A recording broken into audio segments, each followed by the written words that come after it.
The Asian Financial Forum 2012 has some prominent speakers, and among them Joseph Stiglitz. He's the professor of economics and finance at Columbia University in the United States, and he joins us now from New York. Professor Stiglitz, your work is all about the economics of information, but when you look at the economics and information regarding the US economy, the Eurozone, none of that looks good, does it? So is it a case, really, of the theory overtaken by the facts? Yes, and you see it playing out, for instance, right now in the fact that there's so much uncertainty about the financial status of the banks in Europe, the banks in America, the extent to which they are intertwined.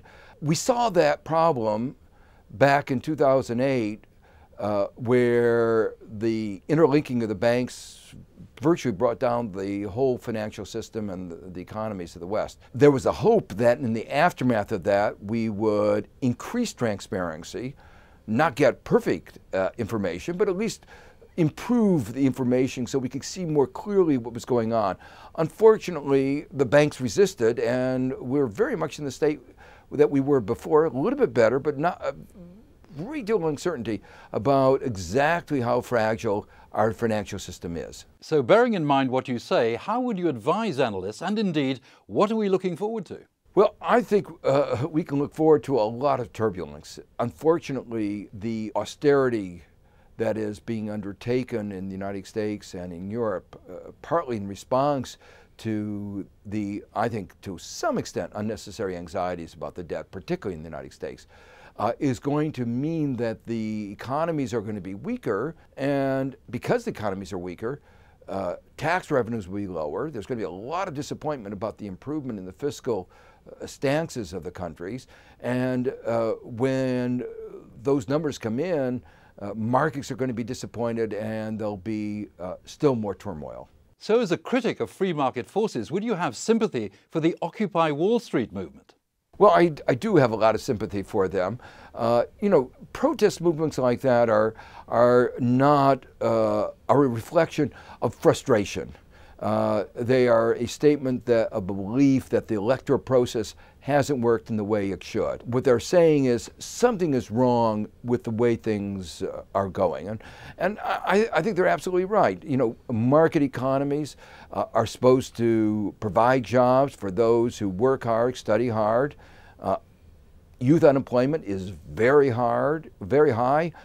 And prospects do not look very good. So would it be reasonable to say that market capitalism these days has no answer to developed societies? I think that the forces of market capitalism are still very positive when they are directed at the right way.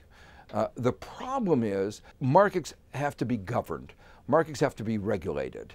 And that in the years before the crisis, the banks you might say bought through their campaign contributions, lobbying, so forth. Deregulation, the wealthy bought a system of taxes that most Americans think is unjustified, unfair, where speculators are taxed at much lower rates than people who work for a living. You know, doesn't make any sense. And that is what people are bridling over.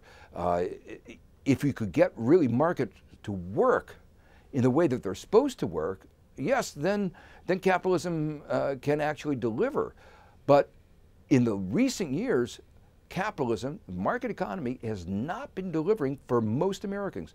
Just to give you some numbers, the median income, person in the middle, income today is the same as it was in 1997. There's been almost a decade and a half of stagnation. But if you look at a full-time male worker, his income is comparable to what it was in 1978. Well, it's a very different system in China. How would you actually rate China 3 decades after the opening up? Would it be thumbs up for China? Oh, very much so. I mean, you know, just looking at the numbers, you have to say that China has not only managed to grow at an extraordinary rate, close to 10% over 30 years, but that there has been at least some of the benefit has gone to those at the bottom. Hundreds of millions have moved out of poverty. At the same time, one has to recognize that there's been growing inequality. The benefits of that growth have not been shared by all citizens in the same way.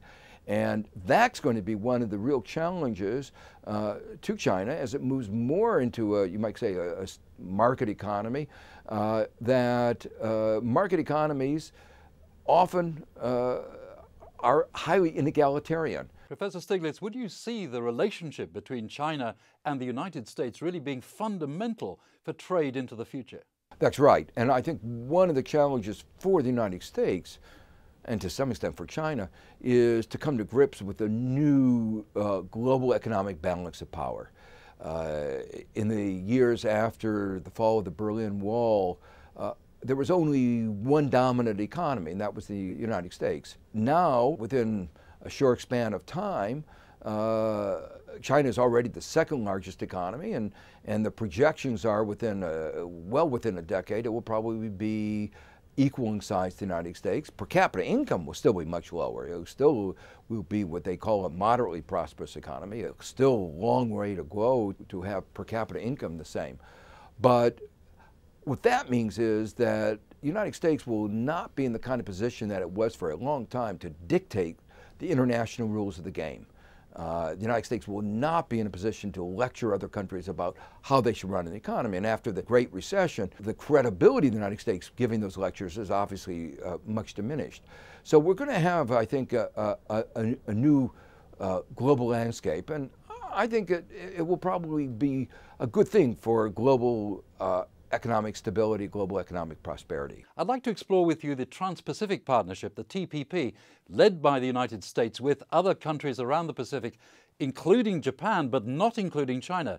Can that sort of system work? Well, I actually have a lot of other reservations about the TPP because I've had reservations about some of the U.S. Free trade agreements, as they're called. They're really not free trade agreements. They're managed trade agreements.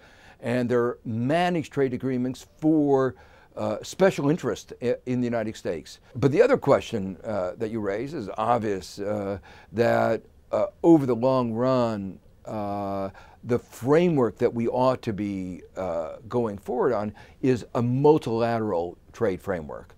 I've been very concerned about these bilateral or regional trade agreements because actually they lead to fragmenting the global trading regime. Economists talk about the extent to which there's trade diversion rather than trade creation. So I would be much happier if we engaged in efforts to expand the multilateral framework rather than having one group versus another group within this global community. Well, Hong Kong really is considered to be a multilateral player. Where do you think Hong Kong's role really stands in the future? Well, as you know, Hong Kong has long been the gateway to China. It's been an important interface between the mainland and the United States. It's been a financial center. I think it will continue to play that role, but obviously in a more complicated way as, for instance, other financial centers develop in China, as other gateways open up. But I think it will continue to be a place where you might say the East and the West get together and come to a better understanding of each other. Asia driving sustainable growth. That's the theme of the Asian Financial Forum 2012, which you're attending. Is that growth sustainable? I think it is sustainable. In a way, what's happened is that Asia has succeeded in creating a strong domestic economy. And there we must leave it. Professor Stiglitz, thanks very much for joining us from New York, and we look forward to seeing you at the Asian Financial Forum 2012.